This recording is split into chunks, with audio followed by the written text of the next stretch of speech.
안녕하세요. 제도권 주식 분석입니다. 은행 예금 금리가 너무 낮다 보니까 시드가 부족한 경우에 선택할 수 있는 옵션이 많지가 않습니다. 제가 오늘 말씀드릴 거는 한국판 나스닥 레버리지 상품이다 라는 말씀 먼저 드리고요. 투자 인사이트 여러 가지를 전해드리도록 하겠습니다.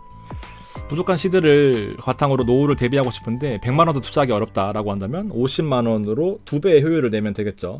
물론 고려해야 될 사항들이 몇 가지가 있는데 첫 번째로는 ISA입니다. 세제 혜택까지 마지막에 말씀드리겠지만 분리과세 혹은 저율과세로 활용해보자라는 그런 말씀을 드리고 싶고요. 레버리지 상품이다 보니까 아무래도 위험하다라는 생각을 가지고 계실 텐데 이 부분을 타파할 수 있는 두 가지 방법을 말씀을 드릴 거예요. 그래서 약점들을 바탕으로 한번 긍정적인 에너지를 내보자라는 게 오늘 목표입니다.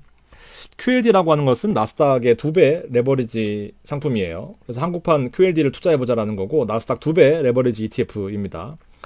한국판 그 ETF를 투자하는 이유 중에서 몇 가지가 중요한 포인트가 있는데 보통 미국장 종가라고 한다면은 우리나라 시간 5시에 장이 끝나고요. 아침에.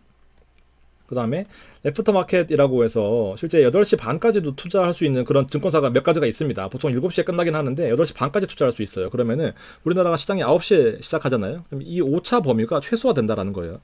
최소화. 10,000원이랐다고 하면 크게 변동폭이 줄어들 거다. 그래서 자동적으로 미국 종가에 베팅할 수 있는 그런 포인트가 있을 거고요. 그리고 QLD는 레버리지 효과가 있습니다. 그래서 부족한 시드를 고민을 좀 덜어줄 수 있겠다. 올빼미 생활 밤새도록 그렇게 볼 필요가 없겠다라는 거고요. ISA를 통해서 절세할 수 있는 것이 주요 포인트입니다. 대표적으로 장기 투자할 수 있는 ETF의 옵션들은 S&P 500, 나스닥, 슈드, QLD 이렇게 제가 하나를 더 추가를 시켜드린 건데 쉽게 선택할 수 있는 게 슈드죠. 워낙 많이 다루기도 하고 저도 투자하고 있고 저도 많이 말씀드렸지만 근데 생각보다 허들이 많아요. 제가 5,000주 들고 있고요. 500주 들고 있습니다. 그러면 배당금이 분기예요. 분기. 언제 나오는지도 모릅니다. 분기 나면 1,400불 나오고요. 1,100불 나옵니다. 그러면 나누기 4 하면은 실제로 얼마 안 돼요. 이게 거의 2억 가까이 되는데도 불구하고요. 별로 안 되는데 자, 한 주당 배당금이 현재 1달러입니다. 슈드는. 그러니까 5,000주를 들고 있으면은 연간 5,000달러예요. 그럼 분기에 1,400달러니까 사실 분기에 한 170만 원입니다. 3개월당. 얼마 안 되죠. 이게 사실 말이 안 됩니다. 물론 슈드의 특징은 연간으로 10%씩 성장하는 배당 10년 뒤에는 한 2.6달러 정도의 페이스다 보니까 이거를 노리고 투자하는 경우들이 많은데 실제로 시드가 한 5억, 6억은 돼야 좀 재밌게 투자할 수 있을 것 같습니다. 저도 부족해요. 그래서 많이 고민을 하고 있는데 현실적으로 1,000주 정도만 가정해 보겠습니다. 그러면 3,500만 원이거든요. 500주 제피 제가 실제로 받은 배당 가지고 온 겁니다. 그러면 200달러 정도 돼요. 근데 비슷한 금액인데 자, 월 75달러고요. 월 200달러입니다. 그러니까 슈드를 선택하는 데 있어서 막상 해보면 분기에 배당 뭐 몇 달러, 몇십 달러 나오면 이게 맞나? 그런 생각이 든단 말이죠. 생각보다 어렵습니다. 슈드 투자는 함부로 건드리는 건 아닌 것 같아요. 그래서 선택할 수 있는 게 이제 두 가지가 남습니다. 그래서 선택할 수 있는 카드가 바로 나스닥일 겁니다. 나스닥은 여러분들 아시다시피 현재보다는 이제 미래에 큰 수익을 기대하고 투자하는 그런 경우들이 많죠. 실제 뭐 퍼가 보통 S&P 기준으로 한 20배라고 치면 나스닥은 30배니까 10배 더 뻥튀기 되어 있습니다. 이런 부분으로 인해서 10년 동안의 투자 성과를 보면은 이때가 100달러 정도 됐는데 2015년에 현재 500달러니까 한 5배 정도 올랐습니다. 500% 정도 올랐죠. 근데 또 웃긴 게 이 QQQ는 한 번에 투자하는 사람들이 잘 없어요. 개별 주식은 한 번에 투자하거든요. 테슬라 3억 박는 건 일도 아니지만 사실 QQQ에 혹은 S&P에 5억을 3억을 박는 사람 잘 없단 말이죠. 되게 신기한 포인트긴 합니다. 그래서 선택할 수 있는 카드가 바로 적금 형태의 나스닥인 거죠. 한 번에 저 3억 이상을 한 번도 고객돈을 매수해 본 적이 없어요. 안 하더라고요. 개별 주식을 하면서. 어쨌든 그렇게 보면 1년, 10년, 20년을 비교해 보겠습니다. 적금은 지금 2% 초반이잖아요. 2%, 3% 뭐 이렇게 나온다고 쳐도 금액이 작을 때는 별 차이가 안 납니다만 이게 10년만 지나도 혹은 20년이 지나면 금액이 많이 커지죠. 원금보다 거의 2배 가까이 되다 보니까 이게 다만 100만 원이라도 큰 수익을 기대할 수 있습니다. 자, 물론 확정된 수익이 아니고 뒤에 보여드리겠지만 데이터는 또 변동폭이 있긴 합니다만 그 부분들을 타파할 수 있는 것들을 또 몇 가지 보여드릴게요. 어쨌든 10%만 가정해도 이렇다라는 건데 또 이거 보시면은 난 100도 없다. 그래서 좀 활용해보자라고 해서 QLD를 활용하는 그런 과정인 건데 스파이의 베타가 1이에요. 그러면은 QQQ의 베타는 1.16입니다. QLD는 2.26이란 의미가 무슨 말이냐면은 스파이가 1 움직일 때 QQQ는 16%더 움직인다라는 그런 의미예요. 그래서 실제로 1년 동안의 성과를 QQQ와 S&P를 비교해보면 S&P가 12점 뭐 땡땡 움직였는데 얘는 16점 땡땡 움직였는 게 요만큼 더 움직였다라고 볼 수가 있는 거죠. 심지어 QLD는 베타는 2.26이다라고 한다면은 S&P 500이 1 움직일 때 얘는 2.26배 더 움직인다라고 보시면 됩니다. 그래서 QLD는 잘만 활용하면은 부족한 시드를 좀 메꿔볼 수 있겠다라는 그런 생각이 들 수가 있겠죠. 자, 그럼 QLD를 한번 보겠습니다. QQQ가 아까 전에 500% 상승했었거든요. 10년 동안에. 여기 보시면 15년과 25년의 이 사이 동안의 데이터를 살펴보면 50불에서 500불 됐어요. 그러면은 대략적으로 10배 올랐으니까 한 1000% 정도 올랐다라고 보실 수 있을 것 같습니다. 한번 쭉 빠진 건 있었지만 일단 장기적으로 올랐다라는 것에 용기를 얻고 시뮬레이션을 통해서 제가 또 인사이트 하나 드리고 싶은 것이, 자, QQQ와 QLD, SPY입니다. 세 개 종목은 이해하시고 계시죠? 그러면 10년 동안의 데이터를 살펴보면은 과거 데이터로 현재까지의 누적 수익률을 비교해보면 QQQ는 17.98, 그리고 QLD는 27%, 생각보다 많이 따라온 모습을 보여주고 있습니다. 그리고 SPY는 12.94니까 사실은 좋은 옵션이다라고 판단이 되는데, 제가 이 왜 3배짜리를 20년 동안 가져가자라는 말씀을 못 드리냐면은 이 음해봉리라는 것이 되게 무서워요. 일반 상품과 레버리지 상품 봤을 때 일반 상품은 1 오르면은 1 오르니까 10% 오르면 10% 오른 거죠. 10% 빠져도 10% 빠진 겁니다. 이렇게 합리적이다라는 생각이 드는데, 3배짜리 레버리지는 13 오를 때는 좋아요. 그렇지만 빠질 때 위에서 빠지다 보니까 9.1이 되고요. 그 다음에 또 30%가 빠지면 6.37이 돼요. 그러니까 회복할 때 거의 불가능한 수준이 많아서 실제로 무작정 3배의 레버리지를 장기적으로 가져간다는 생각은 위험합니다. 2배짜리는 2배 오르고 2배 빠지다 보니까 거의 비슷하게 추정을 하죠. 장기적인 성과임에도 불구하고요. 그래서 음해복리를 최소화하는 상품은 QLD가 더 합리적일 수 있겠다라는 생각이 듭니다. 자, 그래서 체크 포인트를 한번 보여드릴게요. 자, 100만원도 부족해요, 사실은. 근데 50만원으로 2배짜리 레버리지를 선택하면은 수익률이 받쳐줄 수 있겠다라는 생각이 들고, 20년 동안 모아도 100만원으로 은행 2억 4천밖에 안 되니까 좀 적단 말이죠. 이자 해봐야 4천만원밖에 안 된다는 것을 좀 명심하시고요. 반드시 시세가 적다면은 여러 가지 고민을 해보셔야 되는데, 체크리스트 4가지, 장기 투자. 해보면 건 좋은 거 아시겠죠? 27%씩 오른다라는 거.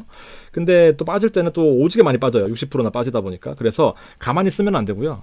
이거를 또 액션 플랜을 통해서 극복을 해봐야 됩니다. 자, 물론 슈드는 돈이 많이 필요하고 스파이는 약하고 QQQ는 시드가 부족한 현실을 반영한 상품이에요. 레버리지를 투자하는 게 좋다라는 건 의미가 아니라 50만 원은 투자하셔야지 된다라는 거. 그래서 액션 플랜은 이제 적립식으로 가져가자라는 겁니다. 적립식으로 말씀드릴 거고요. 표준 편차는 하락에 대한 기준을 삼아서 하락폭에 대한 기준을 벗어난, 그러니까 더 많이 빠진 것들에 대해서 그때마다 사자라는 2가지 인사이트인데, 첫 번째는 이때 60%가 빠졌단 말이에요. 저세상으로 갈 수밖에 없죠. 15년 동안, 뭐 10년 동안 올랐다라고 하더라도 한 번 60% 맞으면은 이게 생각보다 클 수 있는데, 이걸 연봉인데 이거를 월봉으로 바꿔보겠습니다. 그러면은 1년 내내 빠졌어요. 요 숫자들이 빠진 종가인데 평균 $50입니다. 이거 해봤자.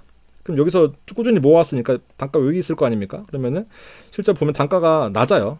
다 하더라도 뭐 이 정도 올라갔겠죠. 그러면은 실제 적립식 투자했을 경우에는 분명 인사이트가 있다라고 하는 것이, 뭐 어디가 저점인지 고점인지 모르다 보니까 더 올라갈 수 있겠다라고 투자하는 거 아니겠습니까? 물론 지금도 고점인데요 하면서 안 살 수 있겠지만, 우리가 주식 투자하고 ETF 투자하고 뭐 아파트 투자하는 이유가 결과적으로 오를 거라고 생각하고 투자하기 때문에, 지금이 올랐다라고 걱정하시기보다 그냥 꾸준하게 적립식으로 매수하게 되면 결과적으로 평균 단가가 낮춰지게 되고 장기적으로 시장은 올라 있을 거니까 여기에 대해서 한번 고민해 볼 필요가 있고요. 두 번째는 QQQ의 표준 편차입니다. 1.4 정도 움직인다라는 거거든요. 무슨 의미냐? 보면 이 QLD는 당연히 1.4의 2배니까 2.8이 움직인다라는 거예요. 1시그마가 바로 표준 편차라는 그런 의미인데, 표준 편차의 의미는 이제 많이 아실 텐데, 가장 많은 확률 분포를 보이는 것으로부터 68%의 확률로 1표준 편차만큼 위로 움직이고 1표준 편차만큼 떨어진다라는 그 일일 변동성의 폭을 나타내는 거예요. 무슨 말이냐면은 헷갈리시겠지만, 자, 높은 확률로 여기가 2.8 마이너스 2.8 플러스거든요. 여기 안에 다 있다라는 건데, 여기에 벗어나는 확률 68%보다 대부분의 확률보다 벗어나는 확률이 2.8보다 더 많이 빠지는 구간이니까 2.8보다 혹은 3% 혹은 3.1% 빠졌을 때 매수를 하겠다라는 그런 의미입니다. 그러면은 거의 대부분의 확률상 가장 낮은 가격에 매수를 할 수 있는 그 하락에 대한 기준점이 생긴다라는 거죠. 더 나는 빡빡하게 하고 싶다 하면은 또 더 있거든요. 여기가 68%니까 더 있어요. 그러면 이게 바로 이 표준 편차인 건데, 이거는 95% 확률이니까 거의 대부분의 그 정기분포를 나타내겠죠. 그러면 여기 보면 95%가 2시그마예요. 2시그마. 여기까지 나타내는 거니까. 3시그마는 그냥 한 번씩 뭐 누가 죽어야 나오는 숫자니까 의미 없고요. 여기까지가 놓고 보면은 위로 5.6, 밑으로 5.6이니까 사실 5.6보다 빠졌을 때마다 산다라고 하면 정말 최저가에 사는 거거든요. 근데 그건 잘 안 오잖아요. 대부분 확률에서는 2.8% 내에서 움직인다. 위로든 아래로든. 그래서 요거를 기점으로 하락에 대한 기준을 가지자 라는 개념입니다. 첫 번째는 아무래도 레버리지 상품을 그냥 투자하시게 되면 분명히 이 상품을 권해준 제도권을 욕할 수밖에 없지만, 적립식으로 들어가서 코스트 에버리징 효과를 누리거나 아니면은 지금처럼 하락에 대한 기준을 세운 다음에 이것보다 더 많이 빠지면, 그러니까 아파트가 8억에서 10억 하는 건데 7억 되면 싼 거 아닙니까? 요 의미예요. 이때 사는 겁니다.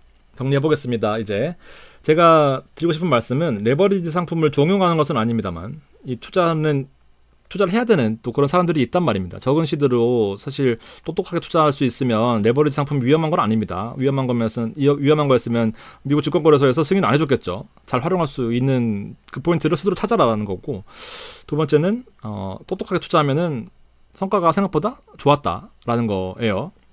그래서 코스닥스에서 나온 나스닥 100 레버리지 상품이거든요. 요거가 2천억이 넘고 시총도 사람들이 잘 투자하고 있어요. 총보수는 0.3%고요. 하나 아셔야 될 포인트는 이제 금융투자교육원이라는 데서 1시간 동안 레버리지 교육을 들으셔야 됩니다. 이거는 검색해보면 요 두 개 키워드로 검색하시면은 바로 나올 거예요. 아무 블로그나 치셔가지고 1시간에 3,000원인가 내시면 바로 들을 수 있습니다. 그러니까 레버리지 상품이 위험하니까 이 교육을 들어라라는 건데, 그래서 저도 안 들어봐서 모르겠습니다. 저는 자격증이 있으면 그냥 가름 되거든요. 그렇게 넘어가시고. 참고로 이 자격증 이름은 파생상품 자격증입니다. 파생상품 투자상담사인가? 오래돼서 까먹었네. 투자상담사라는 그런 자격증이 있으시면 가름이 될 거예요. 왜냐면 이게 파생상품이거든요. 넘어가고. 자, 100만 원도 정리해보면 100만 원도 부족한데 100만 원도 안 된다면 선택할 수 있는 장기 투자의 옵션이다라는 거예요. 쫄지 마시고 하셔야 돼요. 쪼는 게 어디 있습니까? 다 거품으로 주고받고 하는 겁니다. 모든 자산에 거품이 끼어 있어요. 그 거품을 향해 가는 과정인 거고, 시장이 안 좋으면 빠질 수도 있겠지만 단가가 낮아진다라는 거 고민해 보시고, 미국장 종가와 한국장 시가와의 그 변동폭 오차 범위를 최소화할 수 있는 좋은 수단인 거고, 밤에 잠 안 자고 QLD 안 봐도 된다라는 거. 그리고 세금 혜택도 있습니다. ISA를 통해서 투자할 수 있잖아요. 한국판 레버리지 상품 같은 경우에는 물론 IRP는 안 돼요. 양도세 22%, QLD는 22%잖아요. 근데 양도세에서 15.4% 배당소득세로 과세가 된다라는 거, 국장 같은 경우에는. 그래서 ISA 투자하게 되면은 비과세, 연봉이 적다라고 한다면 400만 원 비과세고요. 연봉이 많다라고 하는 200만 원 비과세입니다. 이 초과분은 또 9.9% 분리과세 되니까 실제로 15.4%보다 훨씬 더 이득일 수 있겠다라는 겁니다. 그래서 표준편차 기준 원칙 혹은 매월 며칠날 적립식으로 매수한다라고 한다면은 또 좋은 옵션이 될 수 있지 않겠나. 그러니까 많은 금액을 하시면 안 돼요. 많은 금액은 또 빠질 때 멘탈이 나가요. 그러니까 적은 돈으로 이 ISA는 특히나 분리과세 혜택이 크기 때문에, 분리과세래. 그 저율과세 9.9% 혜택이 또 생각보다 크기 때문에 큰 돈을 벌면 더 유리합니다. 이렇게 또 포인트가 있으니까 한번 고민해 보시고요. 적은 돈으로 같이 모아가실 분들은 한번 고민해 보시면 좋겠습니다. 여기까지 하겠습니다. 고맙습니다.